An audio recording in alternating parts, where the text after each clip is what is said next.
سبيل الدموع سبيل مريح تنهدى يا صاحي كي تستريح وبث Bismillahirrahmanirrahim. Assalamualaikum warahmatullahi wabarakatuh. Innal hamdalillah nahmaduhu wa nasta'inuhu wa nastaghfiruhu wa na'udzu billahi min sururi anfusina wa min sayyiati a'malina. May yahdihillahu fala mudhillalah wa may yudlilhu fala hadiyalah. Asyhadu an la ilaha illallah wa asyhadu anna Muhammadan abduhu wa rasuluh. Pada kesempatan kali ini Al-Fakir masih akan melanjutkan pembacaan kitab Fadilah Amal di bagian pertama, yaitu kitab kisah-kisah sahabat radhiyallahu anhum di bab yang ketiga, kezuhudan dan kesederhanaan para sahabat radhiyallahu anhum. Tema yang kedua, kisah nasihat baginda Rasulullah Shallallahu Alaihi Wasallam kepada Sayyidina Umar radhiyallahu anhu yang menginginkan kelapangan hidup dan kisah kesederhanaan baginda Nabi Shallallahu Alaihi Wasallam. Suatu ketika disebabkan permintaan nafkah yang sedikit lebih oleh istri-istri baginda Rasulullah Shallallahu Alaihi Wasallam, beliau bersumpah tidak akan mendatangi mereka selama 1 bulan sebagai teguran terhadap mereka. Baginda Nabi Shallallahu Alaihi Wasallam tinggal seorang diri di kamar atas yang dibangun terpisah dari rumah beliau. Kabar angin telah tersebar di kalangan para sahabat radhiyallahu anhum bahwa baginda Nabi Shallallahu Alaihi Wasallam telah menceraikan semua istrinya. Saat itu Sayyidina Umar radhiyallahu anhu sedang berada di rumah.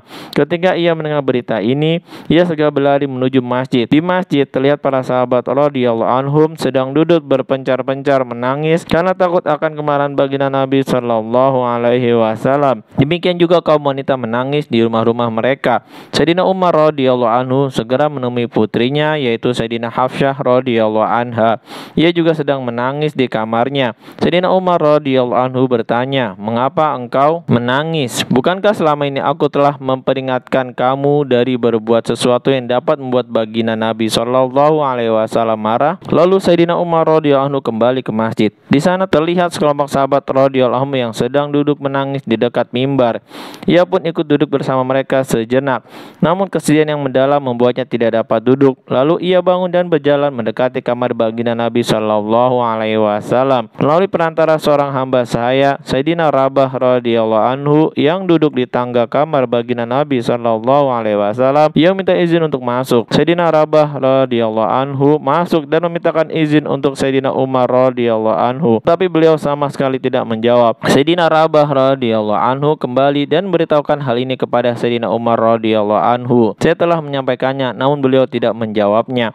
Sayyidina Umar radhiyallahu anhu pun putus asa dan kembali duduk di samping mimbar, namun tidak bisa duduk dengan tenang. Beberapa lama kemudian, dengan perantara Sayyidina Rabah radhiyallahu anhu, Sayyidina Umar radhiyallahu anhu kembali mencoba minta izin untuk menemui baginda Nabi Shallallahu Alaihi Wasallam. Demikianlah hal ini berulang sampai 3 kali dan semuanya tidak mendapatkan jawaban. Di kali yang ketiga inilah ketika Sayyidina Umar radhiyallahu anhu akan kembali, Sayyidina Rabah radhiyallahu anhu manggilnya dan berkata, "Sekarang kamu diizinkan masuk." Sayyidina Umar radhiyallahu anhu memasuki kamar baginda Nabi Shallallahu Alaihi Wasallam. Ia melihat baginda Nabi Shallallahu Alaihi Wasallam sedang berbaring di atas sehelai tikar tanpa alas kain sedikit pun, sehingga guratan tikar itu terlihat jelas di badan baginda Nabi Shallallahu Alaihi Wasallam yang suci itu.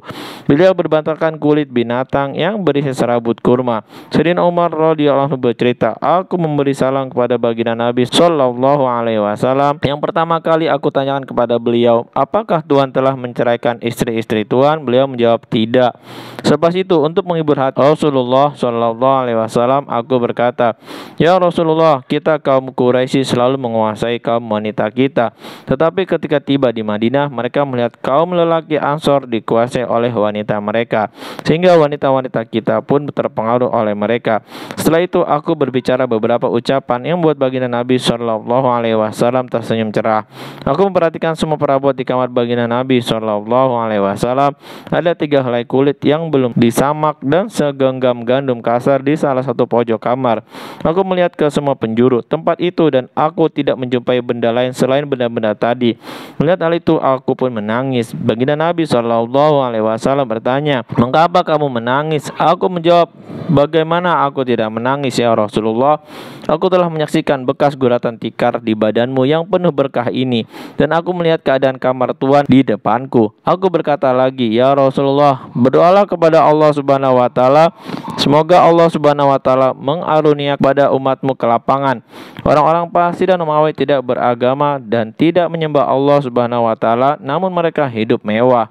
Raja-raja mereka, Kaisar dan Kisra, hidup di taman-taman yang di tengah-tengahnya mengalir anak sungai. Sedangkan Tuhan pesuruh Allah, orang yang sangat istimewa di sisi Allah Subhanahu wa taala, tetapi Tuhan hidup dalam keadaan seperti ini." Ketika aku mengucapkan kata-kata itu, baginda Nabi SAW sedang bersandar di bantal.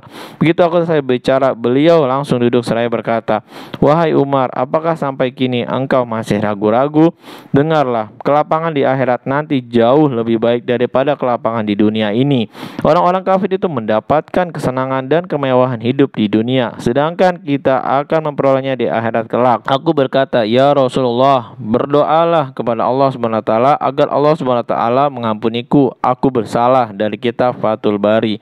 Faidah, baginda Nabi SAW adalah pemimpin dunia dan agama sekaligus utusan Allah Subhanahu wa taala. Tetapi beliau tidur di atas helai tikar tanpa dilapisi apapun yang menyebabkan ada guratan di badannya. Kita juga mengetahui keadaan perabot di rumah beliau, tetapi ketika ada orang yang meminta beliau berdoa minta kelapangan, beliau malah memperingatkannya. Seseorang bertanya kepada Sayyidatina Aisyah radhiyallahu anha, "Bagaimanakah keadaan alas tidur baginda Rasulullah SAW di rumah?" Sayyidatina Aisyah radhiyallahu anha menjawab, "Alas tidur beliau terbuat dari kulit yang berisi serabut kurma." Sayyidatina Hafsyah radhiyallahu anha juga pernah ditanya oleh seseorang, "Bagaimanakah keadaan alas tidur baginda Rasulullah SAW di rumah?" Jawabnya, "Selai kain kasa yang dilipat dua yang dihamparkan sebagai alas tidur baginda Nabi SAW. Suatu hari aku pernah melipatnya menjadi 4 lipatan agar menjadi empuk. Keesokan paginya baginda Nabi SAW bertanya, 'Apa yang telah kamu hamparkan untukku tadi malam?' Jawabku, 'Kain yang sama, tetapi aku melipatnya menjadi 4 lipatan.' Beliau menyaut, 'Lipatlah seperti dulu. Kenyamanan seperti tadi malam menghalangiku bangun tahajud.' Dari kitab Syama'il Tirmizi. Lihatlah keadaan kita sekarang, betapa Allah Subhanahu wa taala telah memberikan kelapangan kepada kita. Kasur kita empuk dan nyaman, namun kita bukannya bersyukur tetapi malah banyak mengeluh. Nauzubillahi min zalik. Alhamdulillah, baru saja kita memperdengarkan kisah nasihat baginda Rasulullah SAW kepada Sayyidina Umar radhiyallahu anhu yang menginginkan kelapangan hidup, dan kisah kesederhanaan baginda Nabi SAW. Mudah-mudahan kita benar-benar bisa mengambil hikmah pelajaran dari kisah-kisah beliau, kita bisa amal dan sampaikan kepada saudara-saudara kita yang lain. Dan juga jangan lupa untuk di-share video ini. Subhanakallahumma wa bihamdika, asyhadu alla ilaha illa anta, astaghfiruka wa atubu ilaik. Wassalamualaikum warahmatullahi wabarakatuh.